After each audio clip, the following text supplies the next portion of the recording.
22절까지입니다.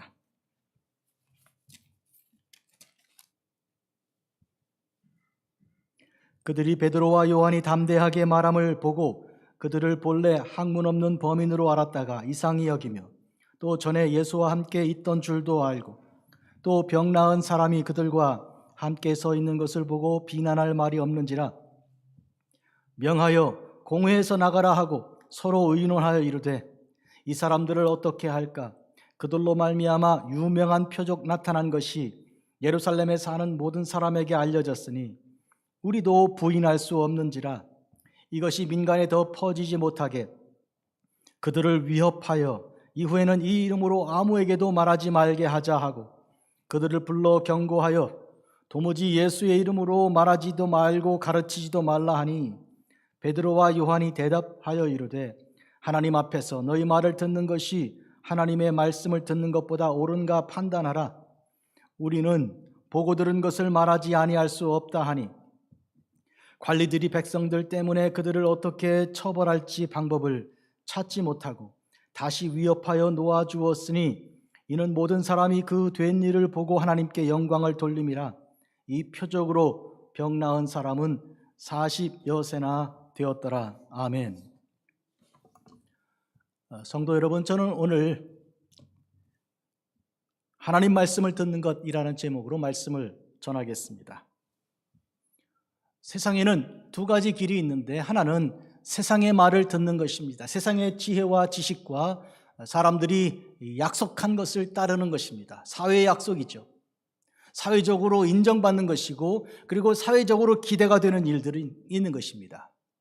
그런데 그것만 있는 것이 아니라 바로 하나님의 말씀을 듣는 것입니다.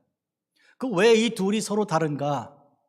세상은 바로 이 하나님을 인정하지 않고 하나님께서 우리의 창조주이시며 우리를 구원하신 분이신 것을 믿지 않기 때문입니다.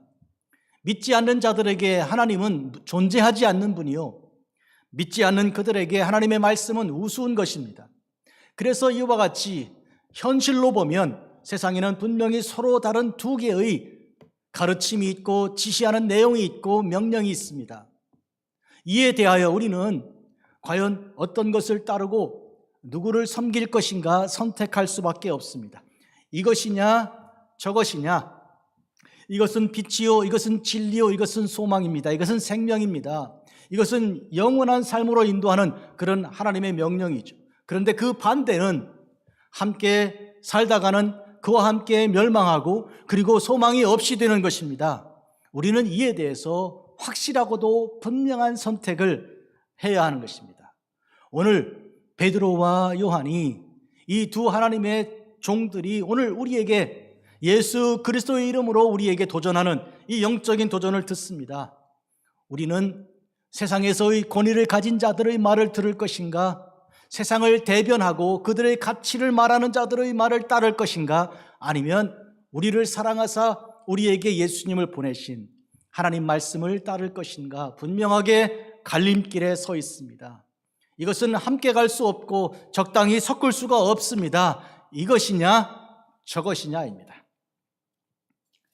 베드로와 요한이 아시는 대로 예수 그리스도의 이름으로 한 번도 걸어본 적 없는, 날 때부터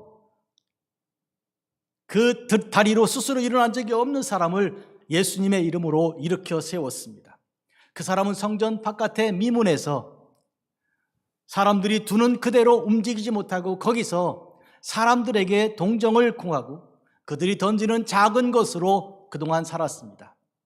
그러니 그는 사람들을 섬겼고 사람들의 그 삶에 맞추어 그들이 주는 것을 받았습니다. 그런데 그가 달라졌습니다. 한 번도 일어난 적 없는 그가 일어났고요. 그리고 성전 안에 들어갈 수 없던 그가 들어갔습니다. 한 번도 해본 적이 없는 일을 또 했는데 그게 뭔가 하면 하나님을 찬양한 것입니다. 불평할 일이 많았지요. 원망할 일이 많지 않았습니까? 왜 나는 이렇게 살았습니까?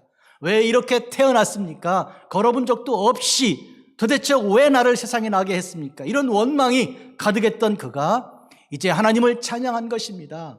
지난날의 모든 원망이 사라지고 감사와 찬송이 된 이것은 그에게 어마어마한 변화입니다. 이에 대하여 많은 사람들이 모여서 하나님께 찬양하고 경배하는 그런 모임이 되었습니다. 그들은 베드로와 요한을 주목했지요. 그런데 그들은 말합니다. 왜 우리를 쳐다보고 주목하는가? 이것은 우리의 경건도 아니요, 우리의 능력도 아니다. 예수 그리스도의 이름으로 이렇게 된 것이다. 그러니 예수님을 찬양하고, 그러니 예수님 보내신 하나님께 경배하자, 이렇게 분명하게 말한 것입니다. 그렇게 하여 사람들에게 설교하고 있던 그 중에 지금 관리들이 나왔습니다. 제사장들이고요, 사두개인들이고요, 그리고 백성들의 장로들입니다. 이들은 바로 이 베드로와 요한이 이와 같이 하여 새로운 세력이 형성되고 하나님의 교회가 이렇게 세워진 것에 대하여 기뻐하지 않았습니다. 그들이 원한 바가 아니었습니다. 그들이 주동하여 죽였던 예수 그리스도를 전파하고 증거하되 죽은 자 가운데서 살아났다고 하니 이것을 증거하고 전파하지 못하게 하기로 그들은 결의하였습니다. 그리고 위협하여 말합니다. 한데 베드로와 요한이 그들에게 묻습니다. 하나님 앞에서 우리가 당신들의 말을 듣는 것과 하나님의 말씀 듣는 것, 어떤 것이 옳은지 판단해 보라. 하나님 앞에서 우리가 누구의 말을 들어야 할 것인가? 오늘 사랑하는 성도 여러분, 오늘 우리는 이 베드로와 요한이 던진 이 질문이 우리 가슴 속에서, 우리 삶 속에서 매일매일 하나님 앞에 사는 우리가 하나님 말씀을 들을 것인가, 세상의 말을 따를 것인가 분명히 판단해야 할 것입니다. 우리는 두 주인을 섬길 수 없습니다. 그러므로 이 주인도 기쁘게 하고 저 주인도 즐겁게 할 수가 없다는 얘기죠. 예수님 말씀입니다. 한 사람이 두 주인을 섬길 수 없으니 혹 이를 미워하고 저를 사랑하거나 혹 이를 중히 여기고 저를 경히 여김이라. 너희가 하나님과 재물을 겸하여 섬길 수 없다. 하나님을 섬기고 재물을 기쁘게 하는, 즉 재물을 이제 사랑하는, 우상으로 섬기는 일은 동시로 가능한 일이 아니다. 이 재물 대신에 오늘 이 세상을 대입해도 결과는 마찬가지입니다. 너희가 하나님과 이 세상을 겸하여 섬길 수 없느니라.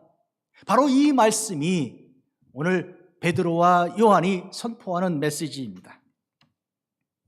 바울은 로마서에서 이렇게 말했습니다. 너희는 이 세대를 본받지 말고 오직 마음을 새롭게 함으로 변화를 받아 하나님의 선하시고 기뻐하시고 온전하신 뜻이 무엇인지 분별하도록 하라. 분명히 그리고 확실하게 이 세대와 하나님을 구별하였습니다.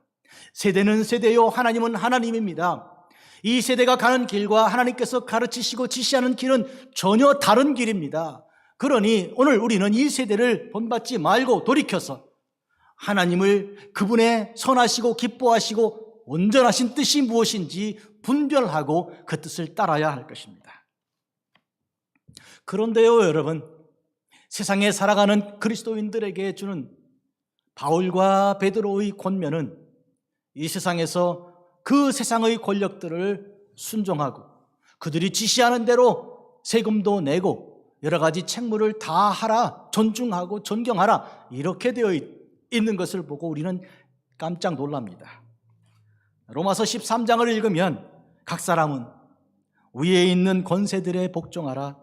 권세는 하나님께로부터 나지 않음이 없나니 모든 권세는 다 하나님께서 정하신 바라. 이런 말씀을 듣고 우리는 깜짝 놀라는 것입니다. 분명히 그들은 하나님을 거역하는 세력인데 어째서 하나님이 그들에게 힘을 주셨다는 말인가? 그 권위를 주셨다는 것인가?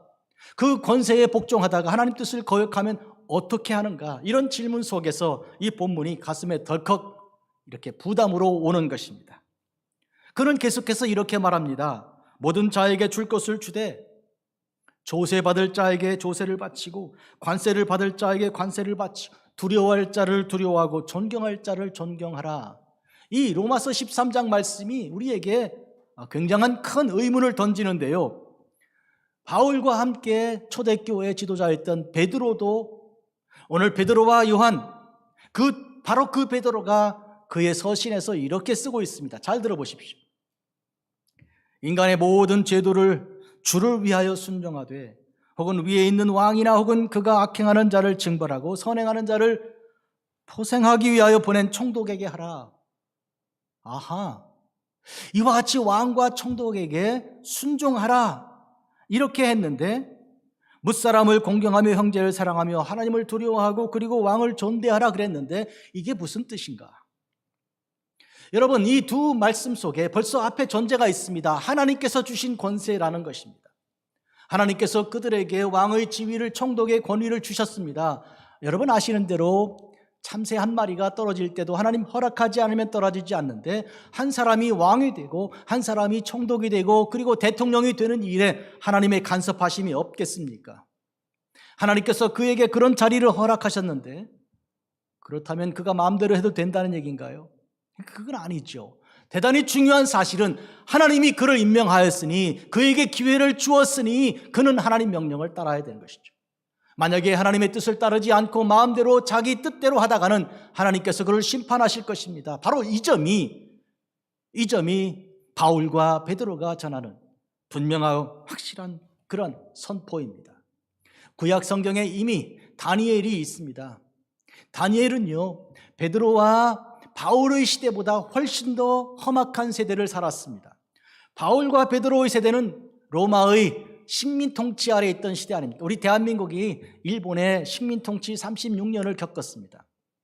그런 방식인데요, 로마가 지중해를 중심으로 한 그 모든 나라를 다 식민으로 로마 제국 안에 다 편입을 시켜버리고요, 그리고 그들이 다 로마의 법을 따르게 명령 지시하였습니다. 세금을 다 내게 하였고요, 징발하면 군대도 다 가야 합니다. 자, 이와 같은 방식으로 통치하는 그런 시대인데, 다니엘의 경우는 더 참혹했습니다.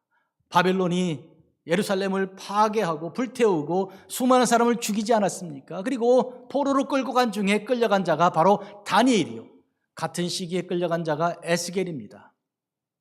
다니엘은 그런데 끌려간 그 바벨론에서 끌어간 그 바벨론 왕을 섬기는 자가 되었습니다. 어떻게 생각하십니까, 여러분? 바벨론 왕이 명령하는 대로 관리가 되었습니다. 그의 친구들도 이제 책임자들이 되었으니 이들이 원수의 나라에서 원수를 섬기는 역할을 하고 있습니다. 그게 어떻게 가능한가요? 바로 하나님은 더 위에 계시다는 어마어마한 그 믿음 가지고 가능한 일이었습니다. 다니엘서 4장 17절 한 절 읽어드립니다. 이는 순찰자들의 명령대로 거룩한 자들의 말대로이니 지극히 높으신 이가 사람들의 나라를 다스리시며 자기 뜻대로 그것을 누구에게든지 주시며 또 지극히 천한 자를 그 위에 세우시는 줄을 사람이 알게 하게 합니다. 느부갓네살 왕이 꿈꾸고 고통스러워할 그때 그 꿈들을 하나씩 설명하고 해석하면서 하나님의 뜻을 밝히 드러내었습니다. 하나님께서 당신에게 이 권위를 주셨으나, 왕위를 주셨으나 당신이 하나님 뜻대로 하지 않을 경우 심판하십니다. 누구도 손대지 않은 돌이 당신이 꿈꾼 그 우상을 깨뜨린 것처럼, 또한 당신이 길거리에 그리고 숲을 속에서 마치 머리가 독수리처럼 이렇게 홈리스 사람들처럼 누구든지 돌보지 않은 사람처럼 그렇게 되어서 버려진 그것은 하나님께서 원하시면 그렇게 버릴 수도 있고, 또 하나님께서 원하시면 다시 회복될 수도 있는 것을 말하고 있습니다. 사람은 누구나 어떤 상황이든지 그 지위와 권위를 하나님 주신 것이니 하나님 두려운 줄 알아야 합니다. 당신이 하나님 뜻에 합하지 않을 경우에 하나님께서는 그것을 다른 사람에게 주실 것입니다. 아시는 대로 그의 아들 벨사살이 왕이 되던 그날 그 밤에 성전에서 가지고 온, 훔쳐가지고 빼앗아 가지고 온 기명으로 술을 마시던 그 밤에 손이 나타나 벽에 글을 쓰지 않았습니까? 메네 메네 데겔 우 바르신, 무슨 뜻입니까? 하나님께서 당신을 재어 저울에 달아보니 부족함이 보였다. 부족했기 때문에 나라를 쪼개겠다. 쪼개서 다른 자에게 주겠다. 메대와 바사에게 쪼개서 나누어 주겠다는 그런 뜻이었습니다. 보십시오. 이것이 다니엘의 메시지입니다. 그러므로 우리가 이 세상에 있는 통치자들, 대통령이나 주지사나 그 밖의 시장이나 그들의 지시와 그들의 그 계획을 따른다 하더라도, 그들에게 세금을 주고 그들이 원하는 것을 그렇게 섬긴다고 하더라도 분명히 우리가 알아야 할 것은 그들 위에 하나님 계시고, 그러니 그들에게 말할 것입니다. 당신들은 알아야 할 것이 하나님께서 그 지위를 주신 것이니 하나님 뜻대로 당신에게 주신 그 일을 감당해야 합니다. 그렇지 않을 경우 하나님께서는 하나님이 원하시는 사람에게 그 지위를 주실 것이니 분명히 아셔야 합니다. 이렇게 전해야 하는 것입니다. 또한 요한계시록을 기록한 요한은 바울과 베드로 이후에 한 30년 후에 반모섬에서 이런 하나님 주시는 환상을 보았습니다. 이 일 후에 다른 천사가 하늘에서 내려오니 큰 권세를 가졌는데 그의 영광으로 땅이 환하여지더라. 힘찬 음성으로 외쳐 이르되 무너졌도다 무너졌도다. 큰 성 바벨론이여 귀신들의 처소와 각종 더러운 영이 모이는 곳과 각종 더럽고 가증한 새들이 모이는 곳이 되었도다. 여러분, 더러운 영이 모이고 각종 더럽고 가증한 새들이 모여서 죽은 시신들을 뜯어먹고 다 그들을 끌고 가는 그런 모습인데, 무너진 바벨론, 이거는 이미 이 말씀이 증거되기 전, 즉 한 600년쯤 전에 이미 멸망한 바벨론을 말하는 것이 아니고 새로운 바벨론, 로마를 말하는 것입니다. 지금 이때 1세기 말에 로마는 가장 극성한 그런 나라이지만, 그러나 얼마 지 않아 하나님을 거역하는 자로, 하나님을 앞에 서 있는 원수로 그들은 하나님의 철퇴를 맞고 심판을 당할 것이라고 예고한 것입니다. 하나님의 역사는 옛날이나 오늘이나 동일한 것입니다. 이전에 바벨론 때 그러하였으면 지금 로마 때 그러하다고 선포하는 것입니다. 예수 그리스도께서는 어제나 오늘이나 영원토록 동일하십니다. 그러므로 우리가 역사를 통해 배우는 것은 그것은 곧 현재 일이다. 하나님께서 하신 일을 우리가 밝히 보았으면 이것은 오늘 지금도 임하시는 줄을 우리가 알아야 하는 그 지혜가 필요한 것입니다. 그런 의미에서 베드로와 바울과 그리고 다니엘 그리고 요한까지 이르러 우리 모두가 오늘 이 시간 분명히 알고 밝혀야 하는 것은, 하나님께서 이 세상 만물을 다스리시는 분이시고 세상에 필요한 사람들에게 그때마다 이런 지위를, 권세를 허락해 주시는 것이지만 그들은 알아야 합니다. 하나님께서 그들에게 허락한 것이라는 것을.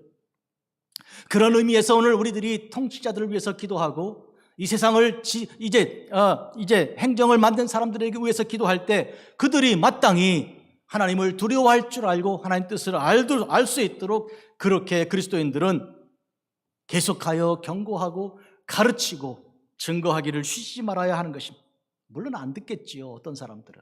그러나 듣든지 안 듣든지, 때를 얻든지 못 얻든지 계속 증거해야 합니다. 그래서 이 세상에 그리스도인들이 있는 것을 알아야 하는 것입니다. 엘리사가 그를 나에게 보내십시오. 그리하여서 이 나라에, 이스라엘에 선지자가 있는 줄을 그에게 알게 하겠습니다 한 것처럼, 오늘 그리스도인들이 이 땅에 그리스도인들이 살고 있다는 것을 세상이 알 수 있게 해야 합니다. 소금하고 빛 아닙니까, 우리는? 그런 의미에서 이 세상의 그 권력자들 앞에 오늘 베드로와 요한을, 그들을 사로잡아 구류하고 그들을 사실은 생명도 없이 할 수 있는, 예수님을 못 박은 것처럼 그들도 못 박을 수 있는 권위를 가진 자들 앞에 있는 베드로와 요한이 오늘 당당하고 담대하게 전하는 이 말씀을 오늘 우리가 듣는 것입니다. 그들이 베드로와 요한이 담대하게 말함을 보았습니다. 13절입니다. 그런데 그들은 본래 학문이, 공부를 한 적이 없는 사람들인 것을 알았습니다. 어부들 출신 아닙니까? 갈릴리 출신에서 도대체 무슨 말을 할 수 있겠습니까? 이상하게 여겼습니다. 로마 시대에는 가장 탁월한 그런 능력 하나로서 웅변을 꼽았습니다. 웅변을 잘하면 그는 정치가도 되고요, 또 이제 황제까지 되는 것이죠. 그러니 말을 잘해야 합니다. 헤롯도 사실은 웅변을 잘하는 사람이었습니다. 그런데 지금 놀라운 것은 학문이 없는 사람들이 어떻게 웅변을 잘합니까? 당시 로마 시대 때의 학문의 교과목 중에 가장 중요한 교과목이 바로 이 웅변입니다. 이 수사학을 배우는 것이죠. 어떻게 사람들의 마음을 설득하는가. 그런데 지금 공부도 하지 않은 베드로와 요한이 이 많은 사람들을 설득해서 이 많은 사람들이 한결같이 하나님을 찬양하는 어마어마한 그룹이 형성되어 교회가 부흥하는 것을 그들이 본 것이죠. 도대체 이게 웬일인가? 그런데 여러분 아시는 것처럼 베드로와 요한은 자기들의 말을 한 것이 아니죠. 성령께서 말하게 하심을 따라 말한 것 아닙니까? 이건 방언이라고 하는 것입니다. 방언이란 자기의 말, 상상력으로 지어낸 것이 아니라 하나님께서 허락하신 말씀, 그 말씀을 전한 것입니다. 앞에 있던 모든 예언자들이 다 그와 같았습니다. 모세도 나는 말할 줄 모른다 했을 때 이제 가라 내가 내 입과 함께 있어서 할 말을 가르치리라 했습니다.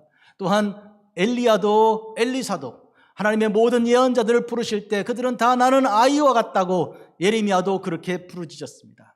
또한 이사야도 나는 말할 줄 모르며 내가 입술이 부정한 자들 가운데 있는데 그러나 주께서 그의 입술을 제단의 숯불로 찢어서 그와 함께 하사 하나님의 영으로 말하게 하신 것이죠. 오늘 베드로와 요한도 공부해서 말하는 것이 아니라 학문으로 해서 그들이 사람들을 설득시킨 것이 아니라 하나님의 영으로 선포한 것입니다. 영으로 복음 증거한 것을 그들은 이상하게 여겼습니다. 오늘 있는 이 사람들이 대제사장들이고 서기관들이고 장로들이고 그런데 그들이 하나님 말씀을 읽고 가르치는 자들이 이걸 몰랐다는 것은 그들이 얼마나 육신적으로 살았는가를 말해주고 있는 거죠. 하나님의 영이 없이 육신으로 그들의 지위를 유지할 뿐만 아니라 그렇게 살아온 것을 우리가 오늘 알 수 있습니다. 그들이 또한 전에 예수님과 같이 있었던 것을 그들이 생각하였습니다. 아마 여기서 그들은 아하, 갈릴리 출신 예수도 전혀 배운 바가 없는 학식이 없는데 그 많은 사람들이 따랐던 것을 연상하였을 것입니다. 그런데 문제는 거기까지 갔으면 조금 더 갈 것이지, 조금 더 가서 예수님이 정말로 위대한 하나님의 아들인 것을 깨닫고 그래서 예수님의 보낸 하나님의 귀한 종들의 말을 들으면 좋을 텐데 더 가지 않았습니다. 이들의 한계입니다. 또 병 나은 사람이 그들과 함께 서 있는 것을 보았습니다. 비난할 말이 없었습니다. 여러분 아시는 대로 이 사람이 증거입니다. 그는 한 번도 걸어본 적이 없는데 걸었고요. 그는요 더더구나 그들과 함께 서 있었습니다. 집에 가고 떠난 것이 아니라 병 나은 그 건강한 몸으로 주 예수 그리스도의 이름으로 그들을 이제 사용하여 그들이 이제 복음을 증거하고 능력을 행한 그들과 함께 있었습니다. 말하자면 그 자신이 병 나은 사람이 증인으로 이 교회의 아름다운 이 형성되는 이 놀라운 이 움직임의 증인으로 중요한 자리에 지금 서 있는 것입니다. 그런 의미에서 바로 이들은 전혀 할 말이 없는 가운데 비난할 말 찾지 못하였습니다. 그래서 겨우 한 일이 공회에서 나가라 명령하고요. 그리고 자기들끼리 모여 회의를 시작합니다. 인간적인 계획을 한번 세워보는 것입니다. 어떻게 하면 좋을 것인가? 이 사람들을 어떻게 할까? 그들로 말미암아 나타난 이 유명한 표적이 지금 이 예루살렘 지역에 다 알게 되었으니 도대체 우리가 무슨 말을 한다고 한들 이들을 막을 수 있을 것인가? 우리도 부인할 수가 없지 않는가? 그들은 이런 토론을 서로 하고 있었습니다. 이들을 어떻게 하면 좋을까? 사실은 그들이 예수님을 믿고요 성령의 능력을 인정하고 나면 얼마나 좋겠습니까? 그들이 이들을 어떻게 할까가 아니라 함께 합력하여 하나님의 교회를 이루어가자고 해야 마땅한 것이 아닙니까?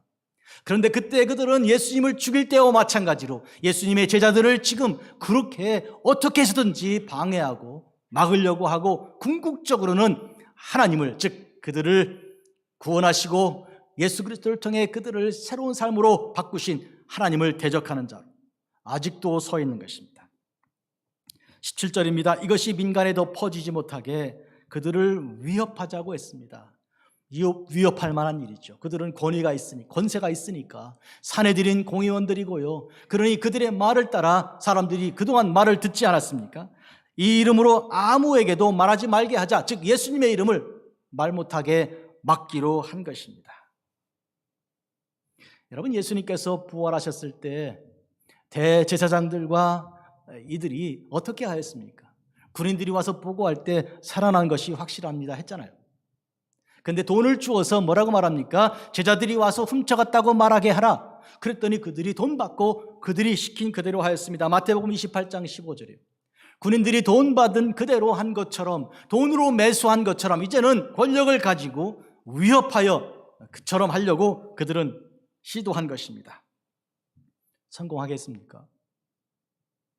예수 그리스도 안에서 성령 받은 베드로와 요한이, 그리고 그들이 하는 말이 인간의 말이 아니고 자기 계획에서 나온 말이 아니고 하나님의 영으로 하게 하심을 따라, 성령이 말하게 하심을 따라 방언하는 자들이 도대체 인간의 말을 듣겠습니까? 만약에 듣는다면 어떻게 되겠습니까? 그렇다면 주 예수 그리스도의 이름은 거기서 더 이상 침묵 속으로 들어가 버리고 말겠습니까? 여러분, 그렇지 않다는 것은 분명합니다. 어떻게 합니까? 우리 주님께서 뭐라고 말씀하셨습니까? 무리 중에 어떤 바리새인들이 말하되 선생이여 당신의 제자들을 책망하소서, 말하지 말게 하고 외치지 말게 하라고 그랬더니 주님께서 그들에게 뭐라고 말씀하셨습니까? 내가 너희에게 말하노니 만일 저 사람들이 침묵하면 돌들이 소리 지르리라. 여러분, 돌들이 소리 지르는 거 들어보셨습니까? 인류 역사상 돌은 한 번도 말하지 않았습니다. 그런데 사람이 침묵한다면 돌을 입을 열게 하겠다고 하나님 말씀이란 말은 무슨 뜻인가요? 이것은 불가피하다는 것입니다. 인간이 아니면 하나님은 돌을 사용해서라도 이 말씀은 증거되고 전파되어야 할 것입니다. 무슨 말씀이었습니까? 다윗의 자손 예수 그리스도여, 우리를 구원하소서, 우리를 불쌍히 여기소서, 호시안나, 우리를 지금 구원하소서. 주님의 구원의 능력은 사람들이 환영하지 않고 사람들이 무시하고 멸시하고 조롱해도 아무 관계없이 이루어지는 것입니다. 그날 그때 십자가 위에서 주께서 다 이루었다 하실 그때의 사람들의 태도는 어떠하였습니까? 환영하였습니까? 제자들은 다 도망쳤고요. 많은 사람들은 예수님을 멸시하고 천대하고 그리고 결국 창으로 찌르지 않았습니다. 한데 주님께서는 다 이루었다. 아버지여, 저들의 죄를 용서하옵소서. 주께서 하신 일은 하나님의 모든 말씀을 다 이루어내신 것입니다.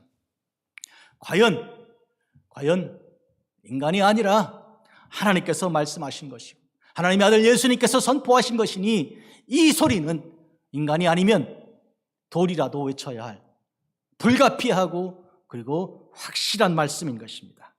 그런데도 불구하고 그들을 불러서 경고합니다. 도무지 예수님의 이름으로 말하지도 말고 가르치지도 말라. 도무지 예수님의 이름으로 말하지도 말고 가르치지도 말라. 우리가 한번 생각해 봅니다. 오늘 이 말씀이 오늘 우리 이 시대에 우리가 어떻게 듣는 일입니까? 이 세상은요, 교회를 향해서 교회가 찬송하는 찬송 소리와 교회에서 말씀드리는 이 선포하는 이 설교 메시지와 이 복음 전도의 이 전도를 대단히 싫어합니다. 교회가 내는 종소리를 소음이라고 생각하고요, 전도하는 사람들 행위를 막기 위해서 경찰을 부릅니다. 어떤 전도인이 아파트마다 전도하니까 이 경비원이 왔더래요. 경비원이 뭐라 그러냐면, 미안합니다, 나도 교회 집사인데 하도 민원이 들어와서 내가 어쩔 수가 없습니다. 전도 멈춰 주십시오. 이 세상은 하나님의 교회를 반대하고 반박하는 것입니다. 도무지 예수님의 이름을 말하지 말라, 그 이상한 소리는 하지 말라, 그렇게 하는 것이죠. 사명을 버리라는 말이고, 그리고 그렇게 침묵하라는 말인데, 아니 돌들도 외쳐야 할 그 불가피한 메시지를 우리가 말하지 않는다는 게 말이 안 되는 것이죠. 그래서 베드로와 요한이 말합니다. 하나님 앞에서 너희의 말을 듣는 것이 하나님 말씀을 듣는 것보다 옳은가 판단하라. 너희들이 한번 판단해봐라. 물론 그 판단을 따라서 우리가 어떻게 행동을 바꾸겠다는 건 아니죠. 우리는 이미 판단이 섰다는 거 아닙니까? 당신들이 뭐라고 하든지, 그러나 한번 생각할 기회를 주겠다는 겁니다. 생각해보라. 당신들이 성경 말씀을 읽는 자들이고 가르치는 자들이라면, 그들은 구약 성경을 읽고 가르치는 그런 사람들이었잖아요. 성경 말씀대로 제사를 인도하는 제사장들 아니었습니까? 그러니 판단 한번 해보라, 기회를 주는 거죠. 오늘 이 시대에 하나님 말씀을 전하고 예수 믿는 삶으로 그리스도인으로 소금과 빛으로 살아가는 삶에 대하여 이 세상이 인정하지 않고요, 도리어 여러분들은 그냥 가만히 있으면 좋겠다, 전도하지 않으면 좋겠다, 이것이 우리에게 요구하는 그러한 가르침이고 지시입니다. 오늘 본문에 있는 이런 세력을 가진 사람들만 아니고요, 이 사회 자체가 문화가 그러합니다. 학교 교실을 우리가 학교 가서 공부를 초등학교, 중학교, 고등학교 이렇게 학교에서 선생님들과 학교 클래스에서 진행하는 모습을 보면, 지금 미국에서 공교육 속에 사교육에 특별히 아주 귀하게 이렇게 복음적인 학교를 제외하고는 대부분 학교들에서 교회가 전하는 메시지는 우스갯거리입니다. 제가 이 미국에서 이 칼리지에서 오래 공부를 하면서 수업 시간에 얼굴이 화끈거릴 때가 한두 번이 아니에요. 이런 분위기 속에서 왁 하고 웃고 웃기는 그런 선생님들의 가르침 속에서 교회는 우스갯거리가 돼요. 십자가에 매달린 예수님을 조롱하는 것과 똑같은 현상이 벌어지고 있습니다.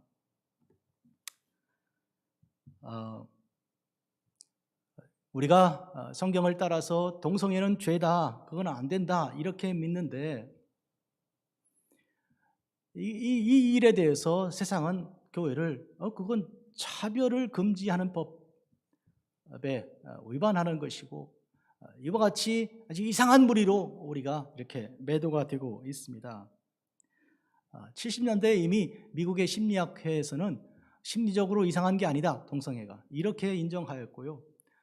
의사들은 의과대학에서 그리고 이제 상식적으로 그 일은 치료받아야 할 일이 아니라고 평가를 이미 내렸습니다. 그런데 교회만 하나님 말씀을 따라 이상한 일이라고 이렇게 하는 일에 대하여 이제 점점점 교회가 설 자리가 이뤄지고 없어지고 마는 것이죠. 우리가 공부하는 역사학이나 그리고 심리학이나 사회학 같은 이런 공부들이, 인문학 공부들이 우리 성경 말씀을 뒷받침하고 도와주는 것이 아니고 전혀 반대쪽에서 굉장히 번성하고 있습니다.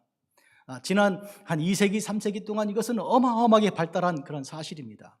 그래서 예수 믿는 사람들이 주일학교에서, 가정에서 교육받고 그리고 학교 가서 크게 아이들이 실망하는 거예요. 우리 다음 세대 사람들이 신앙을 가지고 살아가기가 얼마나 어려운 시대를 살고 있는지 우리는 안타까운 마음이 큽니다.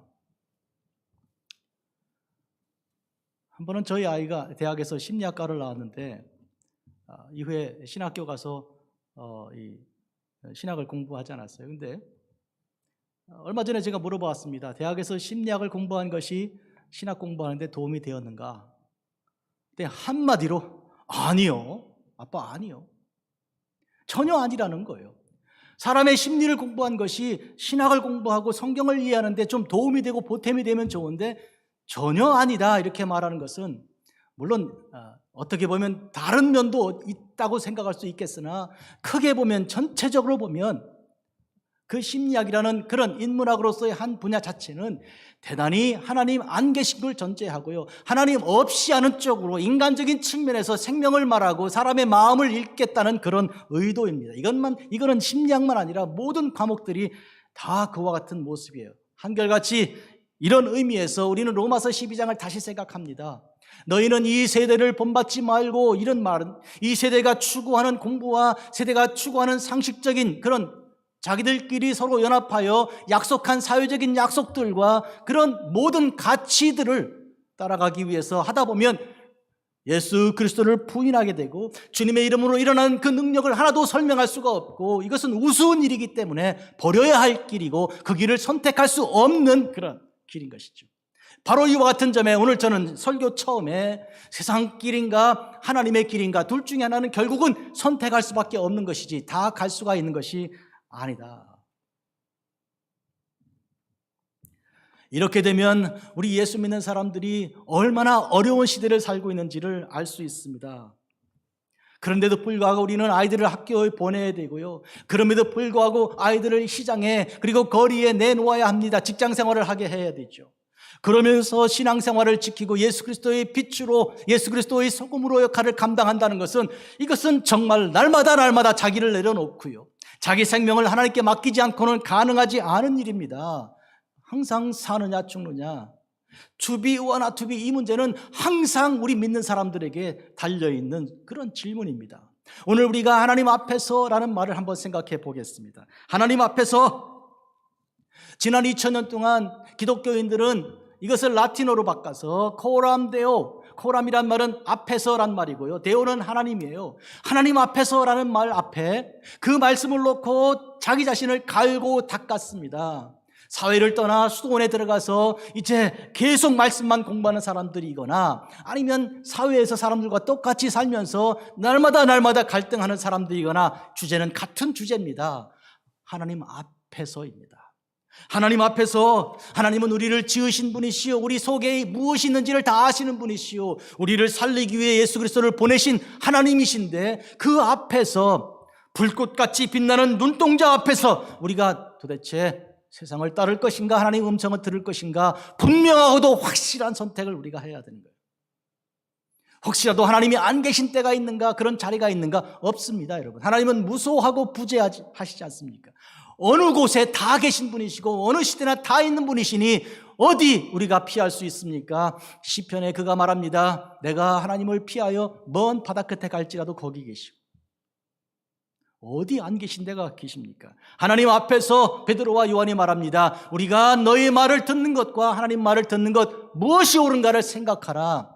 분명히 이것은 하나님 말씀을 듣는 것이 옳다, 이런 입장을 가지고 그런 주장을 하는 일인데, 너희들이 한번 생각하라고 권면하는 것은 그들에게도 기회를 주고자 함입니다. 훗날 바울이 재판자들 앞에 서서 내가 묶인 것 이외에 너희들도 나와 같기를 원한다고 말아요. 그들이 내가 지금 그 몇 마디 말 가지고 우리를 그리스도인 되려고 하느냐라고 책망하는 그런 입장 생각나시죠? 지금 베드로와 요한은 그런 점에서 그들에게도 예수 그리스도를 인정하고 하나님 앞에 서 있지 않나, 당신들도. 그러므로 당신 스스로 생각해보라. 당신들이 하는 말과 하나님 말씀 앞에 무엇을 순종해야 하는가, 이렇게 도전하여 그들도 이 모든 무리와 함께 예수 믿고 구원받게 되기를 원하는 그 강한 뜨거운 목회자적인 그런 심정이 여기 있는 것을, 묻어나는 것을 알 수 있습니다. 여러분, 우리는 모두가 다 하나님 말씀을 들어야 하기 때문입니다. 예수님께서 하신 말씀 들어보십시오. 진실로 진실로 너희에게 이르노니 죽은 자들이 하나님의 아들의 음성을 들을 때가 오나니 곧 이때라. 듣는 자는 살아나리라. 듣는 자는 살아나리라. 죽은 자들이 하나님 음성을 들을 때가 온다. 이 무슨 얘기인가요? 사실은 거리에 걷고 있으나 소망이 없는 자들은 죽은 자입니다. 시간 문제 아닙니까? 시간 문제란 말은 무슨 얘기예요? 시간 더 지나가 보아야 결국은 소망이 없다면 그는 이미 죽은 거나 마찬가지죠. 종말론적으로 말해서 그는 벌써 죽은 것이죠. 소망이 없으면, 믿음이 없으면, 사랑이 없으면. 그런 점에서 우리는 그 모든 죽은 사람들에게 복음을 전해야 하는 것입니다. 조금 다른 각도에서 다 죽어가는 자들이지요. 시인 윤동주는 이렇게 말했습니다. 모든 죽어가는 자들을 사랑해야지. 그 말이 그 말이에요. 그는 그리스도인으로서 십자가의 길을 생각하는 사람으로서 모든 죽어가는 자들, 복음 없이, 예수님 없이 사는 그들에게 사랑을 증거하고 전해야겠다는 그런 사명과 뜨거운 마음이 있었던 것입니다. 20절이죠. 우리는 보고 들은 것을 말하지 아니할 수 없다. 어떤 사람들이 있는데 보았고요, 들었습니다. 한데 말하지 않는 사람들이 있습니다. 하나, 그리스도인들은 그렇지 않아요. 그리스도인들은 본 것을 보았다 말하고요, 들은 것은 들었다고 말하는 자들입니다. 목숨이 그 앞에 경각간에 놓여 있어도 주 예수 그리스도 안에서 밝히 드러난 그 진리 말씀을 위해서 생명을 내려놓는 것이 그리스도인입니다. 우리는 보고 들은 것을 분명히 보았다고 말하고 들었다고 말할 것이다. 우리는 예수님의 이름을 보았고 예수님의 이름을 들었다고, 주의 능력과 은총을 우리가 믿고 있다고 그들은 분명히 이렇게 선포하는 것입니다. 오늘 본문의 마지막 절은 이렇게 되어 있어요. 이 표적으로 병 나은 사람은 40여 세나 되었더라. 이 말씀을 생각하면서 이게 무슨 뜻일까? 이 사람을 소개하고 본문을 마치는 뜻은 무슨 뜻일까 생각해 봅니다. 첫째로 저에게 떠오르는 생각은 뭔가 하면 그가 40여 년 동안 한 번도 걸어본 적이 없던 사람이었다. 그 나이를 여기서 밝히는 까닭은 어쩌면 이스라엘이 광야 40년 생활했던 것을 연상을 시키는 그런 의도가 있지 않나 생각해 보았습니다. 이스라엘은 40년 동안 어떻게 지냈습니까? 애굽에서 하나님의 능력을 가지고 출애굽이 되었습니다. 그리고 하나님의 능력 가지고 홍해바다를 건너서 광야로 들어왔습니다. 그리고 하늘의 만나와 그리고 반석의 물을 먹고 마시지 않았습니까? 하나님께서 함께하사 그 모든 능력을 가지고 아말렉을 이기고요, 그 모든 능력 가지고 구름기둥과 불기둥으로 보호받았고, 그런데 그럼에도 불구하고 그 40년 동안 그들은 하나님을 진심으로 찬양하지 않았습니다. 불평하고 불만하였습니다. 어떻게 하면 돌아갈까 생각하고 지도자를 세우고 돌아가자 하지 않았습니까? 고라가 그 지도자 중에 한 명이었잖아요. 그와 같은 방식으로 살아가던 그들을, 그러나 하나님께서 당신의 능력으로서 결국은 요단강을 건너 가나안 땅에 들어가게 하지 않았습니까? 누구의 능력입니까? 그들의 믿음으로, 그들의 힘으로, 지혜로 하였습니까? 아니요, 하나님의 강권하심으로 그렇게 한 것이죠.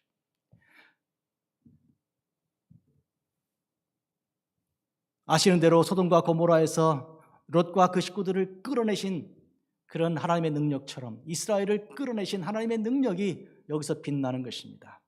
이 40여 세대인 사람은 그 사람이 그 속에 어떤 진지하고 거룩한 것이 들어있지 않았습니다. 사람들을 향하여 무엇을 얻을까 하여 그래서 베드로와 요한을 쳐다본 거 아니었습니까? 그런데 베드로와 요한은 예수 그리스도의 이름으로 그를 일으켜 세웠습니다.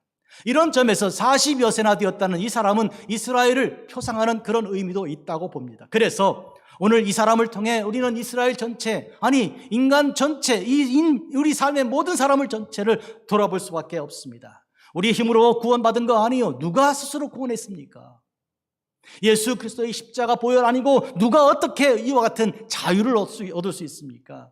천국 소망이 우리에게 도대체 어떻게 가능합니까? 이런 점에서 우리는 이 사람처럼 주께서 우리를 완전하게 회복시켜 주셨을 때 복음을 전한 자 곁에 서서 그들이 증거하는 복음의 그 증거가 되기 위하여 떠나지 않는 이런 모습으로 우리가 살아가야 할 것입니다.